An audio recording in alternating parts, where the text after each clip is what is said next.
جب آپ کو اس بات کا احساس ہوا کہ ایک اس طرح کی پارٹی کو تشکیل کرنا اور اس طرح کی پارٹی کا لانا ضروری ہے؟ تو یہ پارٹی کے بارے میں ہم نے کبھی زندگی میں تصور میں بھی نہیں سوچا. آپ کو معلوم ہے دارالعلوم دیوبند کے ہمارے جمعیت علماء کے صدر حضرت مولانا اسد مدنی صاحب رحمۃ اللہ علیہ وہ میرے پیر و مرشد تھے.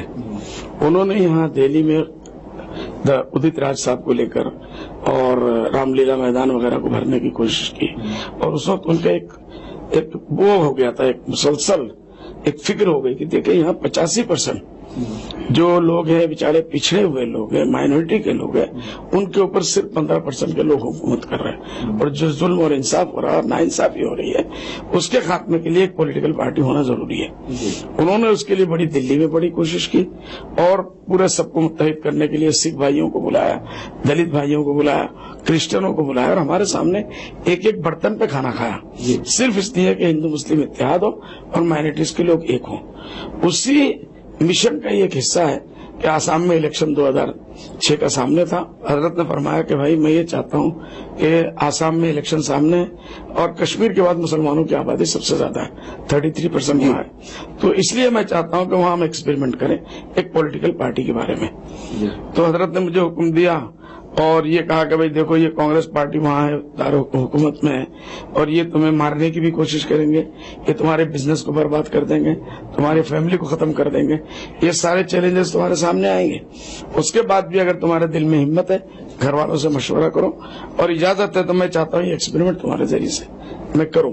ہمارے وہاں کے جو گوہاٹی کا سب سے بڑا میدان تھا اس میدان کے اندر پروگرام تھا, چیف منسٹر اس کے اندر موجود تھے, آسام کے مسائل تھے.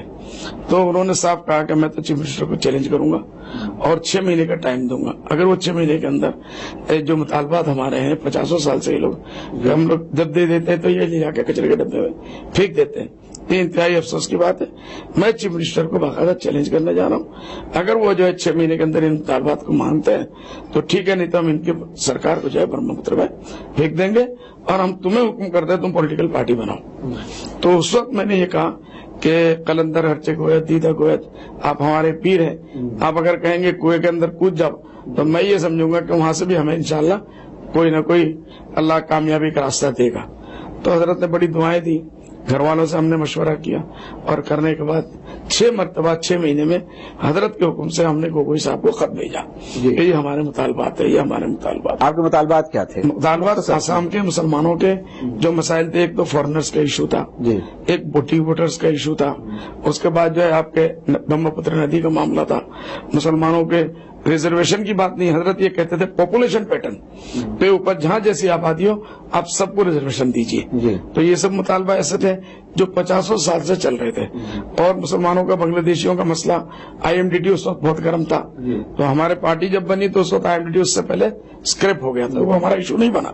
لیکن اس وقت IMDT کا بھی ایک تھا کہ اس کو جو ہے government of India, government Assam خاص کر کے, حضرت کا دکھ یہ تھا کہ میں بھی کانگریس میں رہا ہوں, 3 مرتبہ میں راجیہ سبھا کا ممبر بنا اور میری اتنی پہچان کے بعد کانگریس والوں نے ہماری ایک نہیں سنی. آسام کے مسائل کو وہ کیبنٹ میں لا کے دلی میں ان کے نہیں, میں اس کو مکمل کروں, اس کے بغیر بیک گراؤنڈ کا نہیں پتہ چلے گا. کہ حضرت کا یہ کہنا تھا کہ دلی سرکار پہ ہم نے پریشر ڈالا آسام گورنمنٹ کے اوپر کہ ان مطالبات کو ونس فار آل آپ ختم کر سکتے ہیں, ایک جگہ پہ لے جا کے اینڈ کریے, نہیں تو یہ زندگی بھر یہاں کے مسلمان پریشان ہیں. حکومت نے نہیں مانی. اس کے بعد حضرت نے اجازت دی کہ بھائی اب آپ لوگ پولیٹیکل پارٹی بنائیے, میری دعائیں ساتھ میں. لیکن افسوس کی بات ہے کہ اس کے بعد حضرت لیبیا گئے اور ان کا ایکسیڈنٹ ہو گیا, ویل چیئر میں آ گئے اور رمضان کے بعد ہماری پولیٹیکل پارٹی کا اناؤنسمنٹ ہوا. ہم لوگوں کو میدان میں اترنے سے پہلے حضرت بے ہوش ہو کے آل انڈیا میڈیکل میں آ گئے اور اس کے بعد جو ہے وہ ہم لوگ پولیٹکس الیکشن میں اترے. حضرت کا یہ کہنا تھا کہ میں اس پارٹی کے لیے گاؤں گاؤں گھوموں گا, اگر میں چل نہیں پاؤں تو لوگوں سے کہوں گا چرپائی کے لیے پہلے مجھے گھماؤ, لیکن میں اس پارٹی کو جتا کے لانا چاہتا ہوں.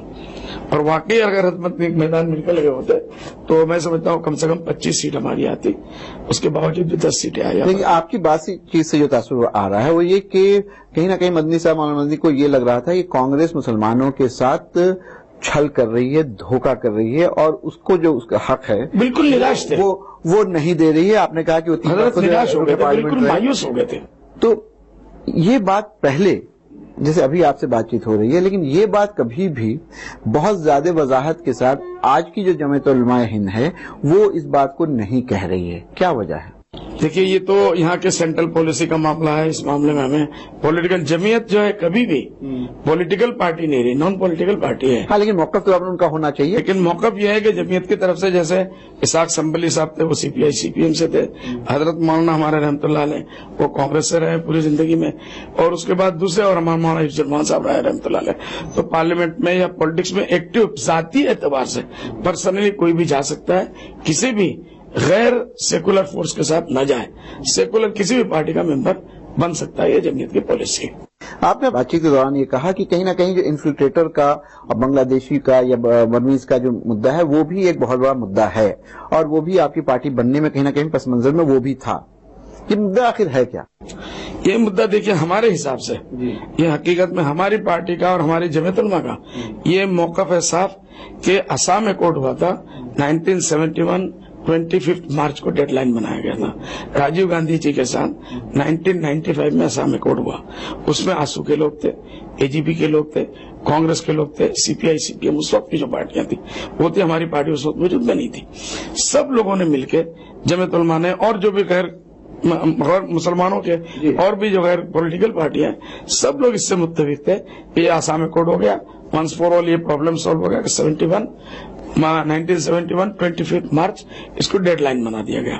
اس کے ایک دن بعد بھی اگر کوئی لوگ آئے ہیں ان کو رہنے دیا جائے، اس کے بعد کے لوگوں کو ہٹایا جائے. اس سے پہلے ایک دن پہلے جو لوگ آ گئے they should be treated as a Indian national. ایک دن بعد بھی کوئی اگر آ گیا تو اس کو بنگلہ دیشی کے حساب سے ٹریٹ کیا جائے. یہ سارے لوگوں نے مانا، اور اسی کے اوپر آگے چل کے افسوس کی بات ہے AGP حکومت میں آئی 2 مرتبہ بنگلہ دیشیوں کو بھگانے کے لیے، اور بنگلہ دیشیوں کو بھگانے کے لیے یہاں پہ آپ کو روکنا پڑے گا. وقت ہو گیا ایک بریک کا. بریک کے بعد واپس آئیں گے تو بہت اہم بات چیت ہو رہی ہے کس طرح سے AGP اسی بنگلہ دیشی انفلٹریٹر کے مدعے پر جیت کے آئی اور اس نے کیا کیا، یہ جاننے کی کوشش کریں گے بدرالدین اجمل صاحب سے بریک کے بعد.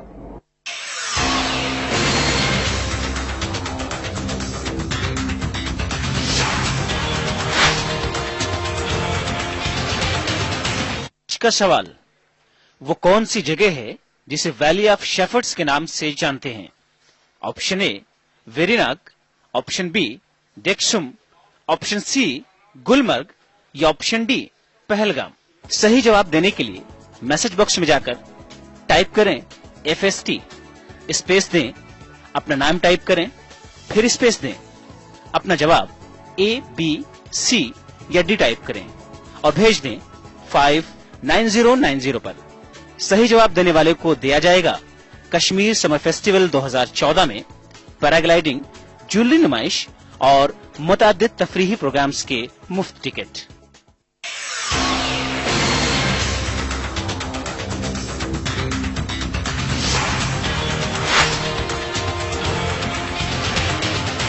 بریک کے بعد آپ کا ایک بار پھر خیر مقدم ہے. ہم بات چیت کر رہے ہیں AIUDF کے پریزیڈنٹ بدرالدین اجمل صاحب سے. بدرالدین صاحب بتا رہے تھے کس طرح سے AGP برسر اقتدار آئی بنگلہ دیشیوں کے نام پہ، لیکن اس کے بعد کیا ہوا جانتے ہیں اجمل صاحب سے. جی، اس کا پس منظر یہ ہے کہ 1985 میں پہلی مرتبہ AGP پاور میں آئی. 83 سے یہ آندولن ان کا شروع ہوا. 85 میں صرف بنگلہ دیشیوں کو کھدیڑنے کے ایشو کے اوپر ان کو 100% مینڈیٹ ملا.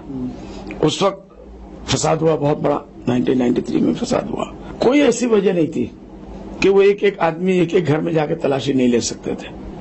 انہوں نے سب سے بڑا ریکارڈ یہ کہ انہوں نے 1985 سے 1990 تک 5 سال کی حکومت کی اور بغیر کسی اپوزیشن کی حکومت کیا. جیسے آج پارلیمنٹ میں اس سے بھی زیادہ بہت بڑا وہ ملا تھا.